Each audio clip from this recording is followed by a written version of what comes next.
Hey, I'm going to be short and sweet on that. Just excited to be here. Really excited over the last 2 or 3 weeks. You know, a lot's been going on, trying to finish out recruiting, get a quarterback here, as y'all know.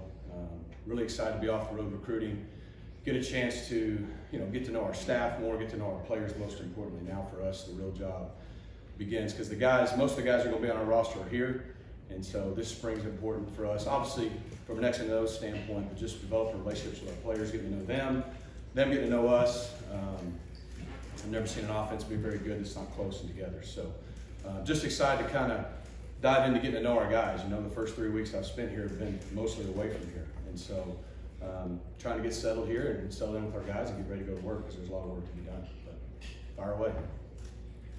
Hey, Coach. Tim Reynolds with the Associated Press. Welcome. Hey, thank you.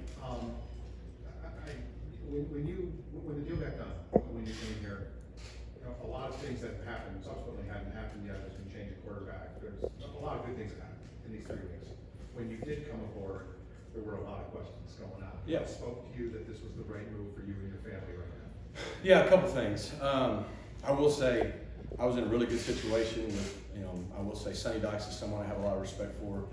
We're really good friends and, had a really good quarterback in there. But just when you look at, it's the University of Miami, first of all. I'm not numb to the tradition and the history and what's been done here and what can be done here.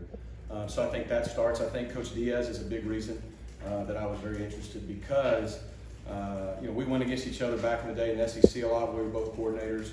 He was always probably the toughest guy we would face. And so, as coordinators, you develop a lot of respect for who you go against. And obviously his defensive background speaks for itself.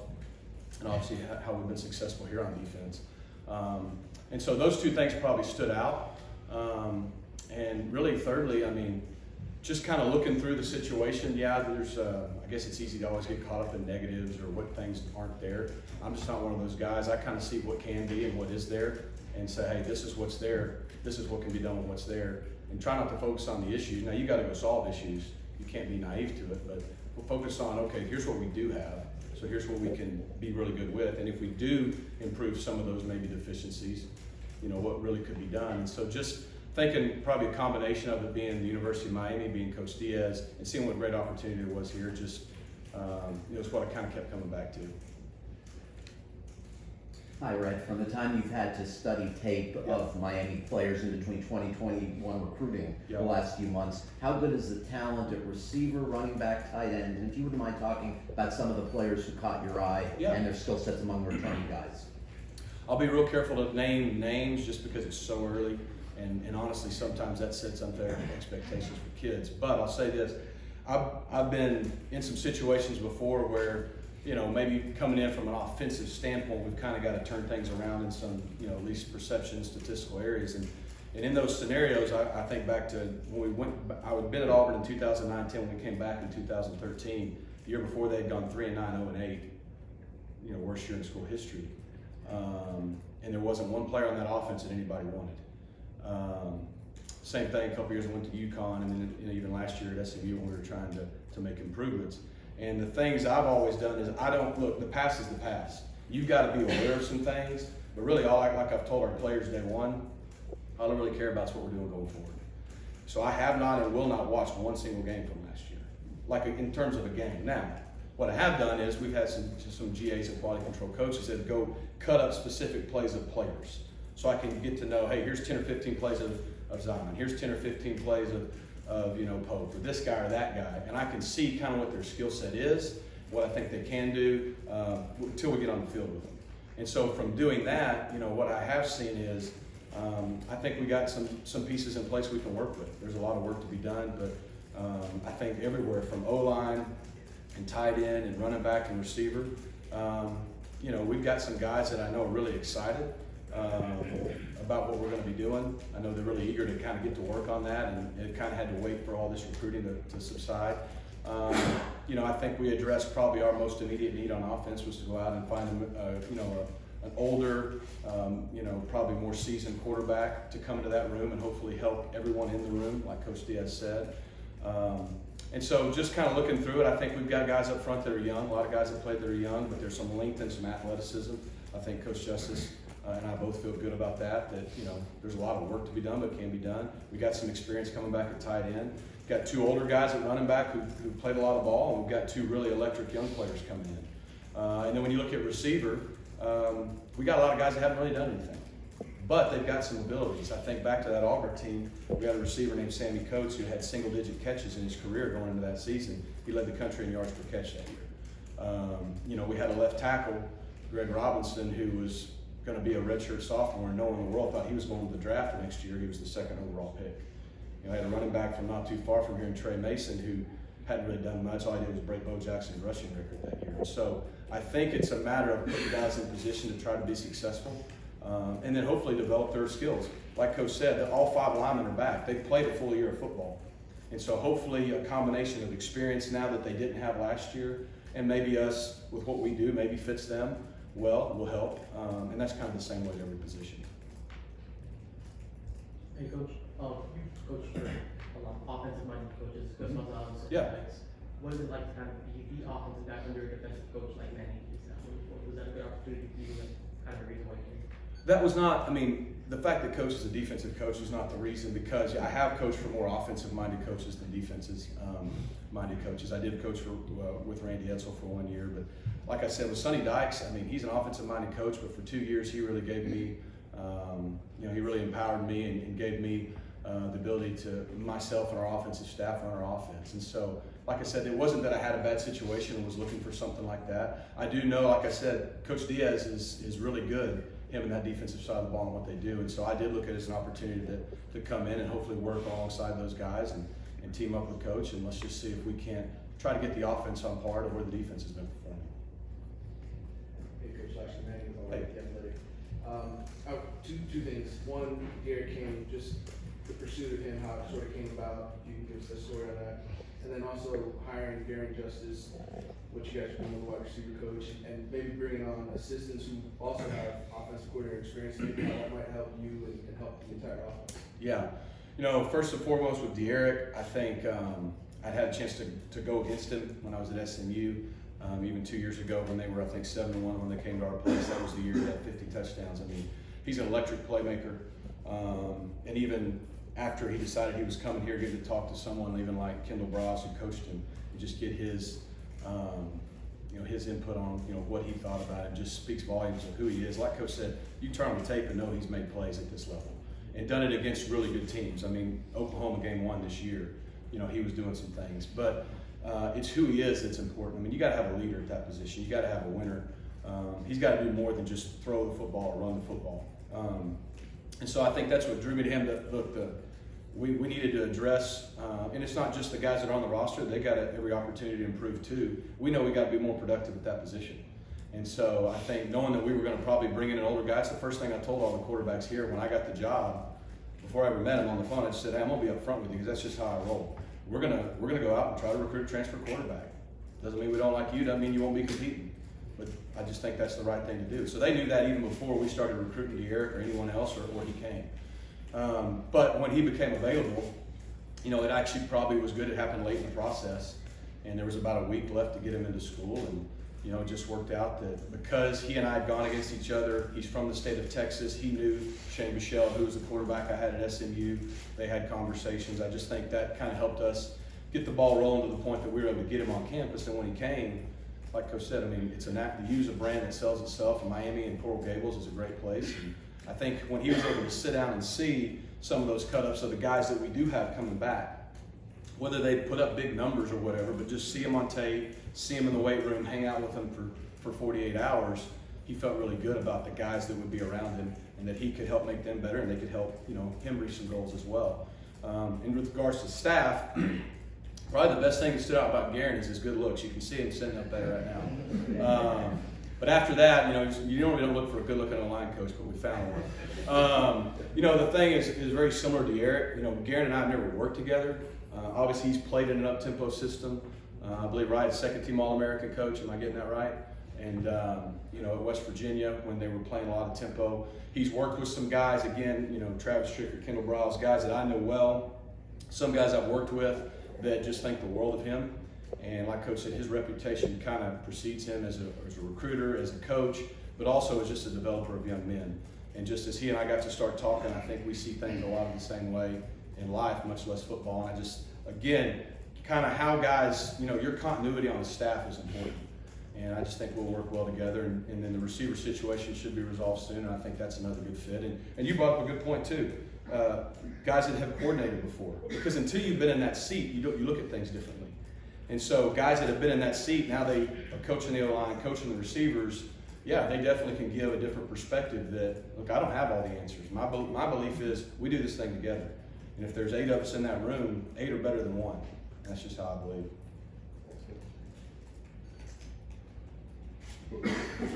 I'm Susan Miller, Deggy with the Miami Herald. How in particular are Nkosi Perry and Tate Martell's attitudes now? Do you sense that they might feel this is their last shot for substantial playing time? You know, you'd have to ask them that last part of the question. So far, since I got here, like I said, I sat down with all those guys and I told them, hey, it's a fresh start. You got a clean slate with me. That's the great thing. Maybe I've heard this or heard that, but all I go off is what I know from this point moving forward with them, how they act, how they, you know, show up for things, how they work, how they interact with me. And so far they've been great. Their attitudes have been good. They're working hard. You know, look, they're both going to be juniors. So if they don't have some urgency, then, you know, that's probably going to be tough. I mean, you're juniors, no matter what the situation is, you got a max of 2 years left. And so I think they're both excited from a system standpoint. I know it's more probably down the road of what they did in high school. And so I think they're excited to kind of to get their feet wet on what we're going to do and see if it fits them. Look, quarterback's a hard deal, right? Every other position, multiple guys can play. Quarterback, usually, if you're doing it, hopeful the way you want to, one guy's playing. And so it's a really hard position to have that quarterback room. You know, everybody's got to be pulling for each other and still compete against each other at the same time. And that's a hard place to find. I've been fortunate everywhere I've ever been, we've had good quarterback rooms. That's, I think, very important, not just for our quarterbacks, for our whole team. I think those kids are no different. They get a fresh start, and I think they're excited for that. A couple more questions for Coach Lashlee. Hey, Coach, David Frost from the South Florida Sun Sentinel. A lot of us can imagine and envision why De'Aaron King will be such a great fit for you in this game, but just to hear from you, why you felt he would be such a tremendous fit for what you're trying to do. Yeah, well, I think there's a couple things. One, if you don't have a quarterback in college pro football, I mean, you know, if you don't have consistent play at that position and consistent production, it's hard to win at a high level. And so, you know, De'Aaron has a unique skill set. Honestly, completely different than the guy I had last year. But that's okay. I've been blessed to coach different style of guys, whether it's a Shane Michelle like last year, or whether it's a Cam Newton, Nick Marshall type.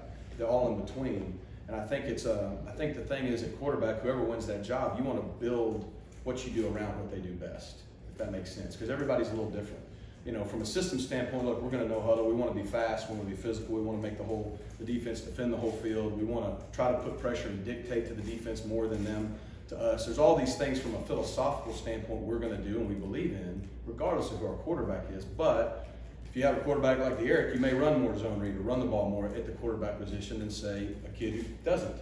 And those are just things that as you learn your guys and as you see them fit, that you know, you're going to build towards what they do. But at the end of the day, for De'Aaron, he played in similar style systems at Houston and in high school.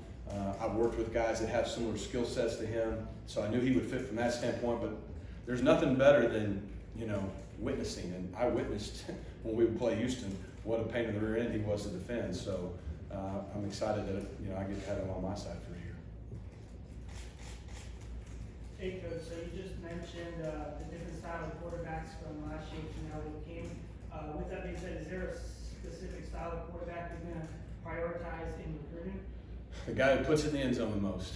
You know, I mean, look, I do look at it from a standpoint, that's a good question of, you know, I want a guy who's a winner. You know, I want a guy who wants to be a leader. Kind of to the question that she asked up here a minute ago about the older guys. If you're a quarterback, you can't be scared of competition. That's part of it. As I said, only one guy can play. But I want a guy who's a winner. I want a guy who wants to lead, who makes the guys on the field around him better. Look, this is college football. We shouldn't recruit guys that can't throw. Okay, you're not recruiting guys in here and teaching them how to throw. In high school, you're kind of dealt what you have, and you got to kind of go that way. The guy's got to be accurate enough to make the throws we want him to make and what we do when you play college quarterback. The quicker the guy gets the ball out, the better. If he throws a good deep ball, we like to throw it deep, that's good. And I always say the more athletic, the better. And I think that a lot of times athletic word gets misconstrued with a runner, and that's not the case.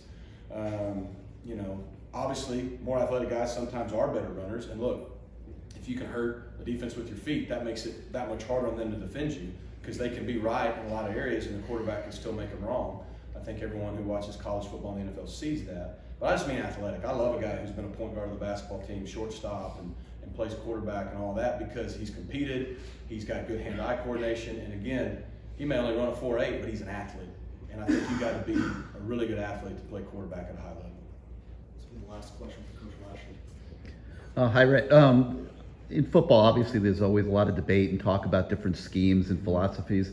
Why does up-tempo spread work for you? And with the athletes that you can recruit in this program, skill guys in South Florida, why is it the right fit? That's a good question. I mean, look, there's a lot of different ways to score points and stop people, and that doesn't make any of them right or wrong. For me, it's just my background. I played for Gus Malzahn in high school and threw it 71 times in a game twice. You know, we huddled like crazy and ran a lot of plays. You know, for me, when it really made sense to me when I played, we never had a guy run faster than 4.6, but we would lead the country in total offense. Because we played fast, we spread the field, we wore people down, kind of leveled the playing field for us. And we just had guys that executed at a high level, because I think that's one of the things you can stand up and say, we want to play fast. Look, if we don't execute, nobody's playing fast. You can go 3 and out real fast. You know, that's not what we want. And so I think that's kind of my background, and just I've seen it work over the years. And so that's brought me to this point where I just think tempo is a great equalizer. You know, you heard Coach Diaz talk about how, look at the Super Bowl, look at the last 6 minutes of the game. The 49ers dominated that thing until they went up tempo, and then all of a sudden that pass rush wasn't quite as effective. Now they had to get a few first downs to allow that to happen, but they did. So I just believe in that. That's just kind of what I've always done, and kind of what I've always been a part of. I think what fits here is, if you talk about South Florida, you talk about the University of Miami, we do have access to really good speed and a lot of good athletes. So why would we not make a defense defend the whole field and tackle those guys in space? Because getting our guys in space allows their speed, you know, to be opened up and used to our advantage and let their DNA take over. And I think too, in South Florida, a lot of the high schools, that's what they do. And so it's like everything else. You see how the NFL's progressing to more shotgun, more wide open kind of offenses like we're running in college, because that's the kind of quarterbacks they're getting. It's the same thing for us. If we're going to go recruit the talent in South Florida to come play for us, it makes sense that we can transition a lot quicker if they're used to doing similar things to what we do and playing in space and playing up tempo. And I think at the end of the day, it's fun.